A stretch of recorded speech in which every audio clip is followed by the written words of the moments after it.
Une des sources de l'enrichissement de la bourgeoisie française arrivée au pouvoir avec la Révolution de 1789 était l'exploitation des richesses coloniales et de la traite des Noirs qui lui étaient associés. À la fin du Premier Empire, il ne reste plus de cette première colonisation que quelques comptoirs en Inde, l'île de Gorée au Sénégal, la Guadeloupe, la Martinique, une moitié de Saint-Martin, la Guyane, Saint-Pierre et Miquelon. La seconde colonisation commence en 1830 à l'Algérie. Elle est liée à l'essor du capitalisme industriel qui, quelques décennies plus tard, conduira à une formidable concentration du capital, au développement des grands monopoles et du capital financier, issus de la fusion du capital bancaire et du capital industriel. On entre alors dans un second âge du capitalisme, l'impérialisme.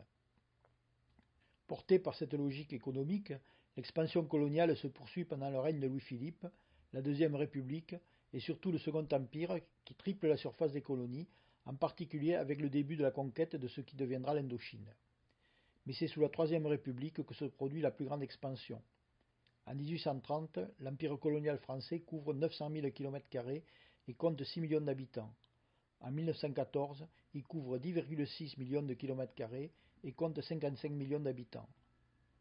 Cette expansion répond à une situation de crise économique qui frappe l'ensemble des pays industrialisés dans les années 1880-1890 et qui les pousse à chercher de nouveaux marchés pour leurs marchandises, ainsi que de nouvelles ressources en matières premières bon marché.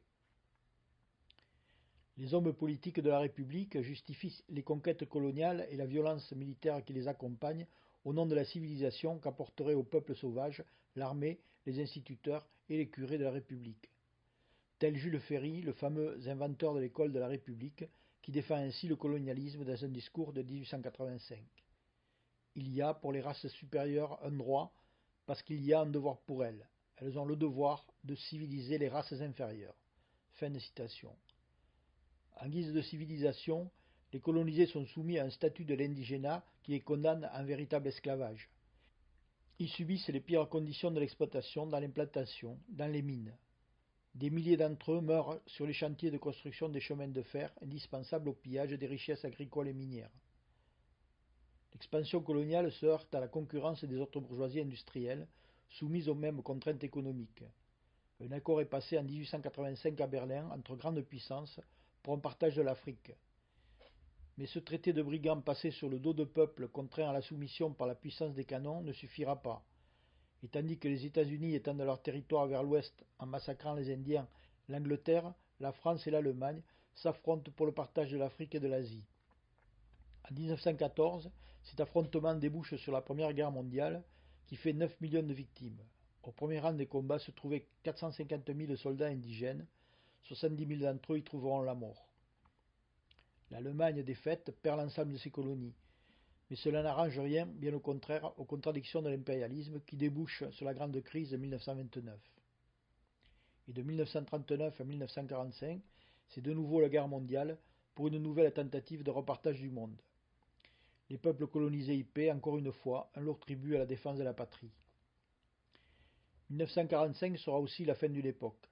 Pendant l'entre-deux-guerres, l'impérialisme français avait poursuivi l'exploitation des peuples de son empire sous la férule de son armée coloniale.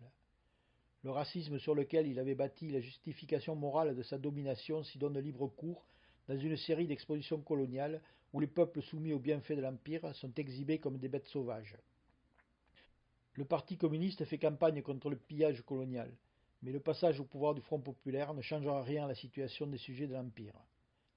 À la fin de la guerre, en 1945, la coupe déborde et les révoltes éclatent de toutes parts.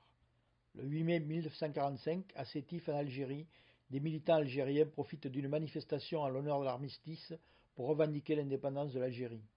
Le gouvernement provisoire de la République française, qui compte dans ses rangs plusieurs ministres communistes et socialistes, y répond par un massacre de la population algérienne. La même réponse est apportée à l'insurrection de 1947-1948 de la population de Madagascar. La répression y fait des dizaines de milliers de victimes. En Indochine, une guerre de libération nationale a commencé en 1946.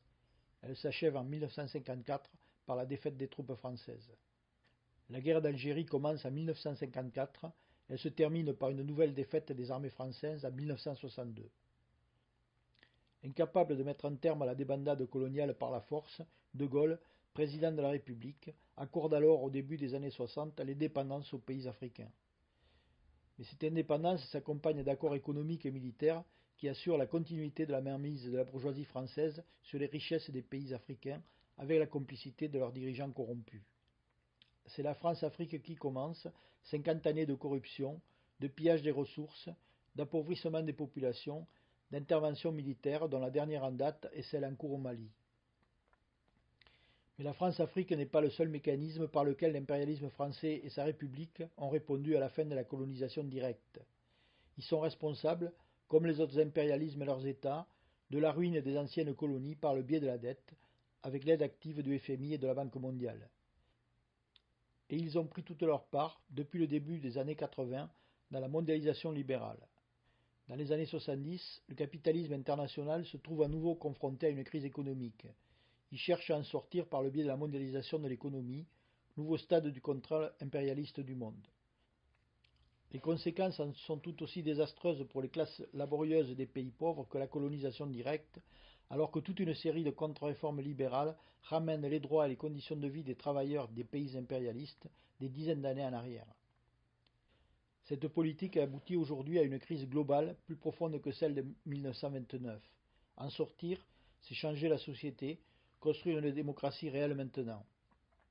C'est aussi créer d'autres relations avec les autres peuples, basées sur une véritable coopération économique, qui ne peut se concevoir que dans un monde débarrassé des chaînes du marché et de la concurrence.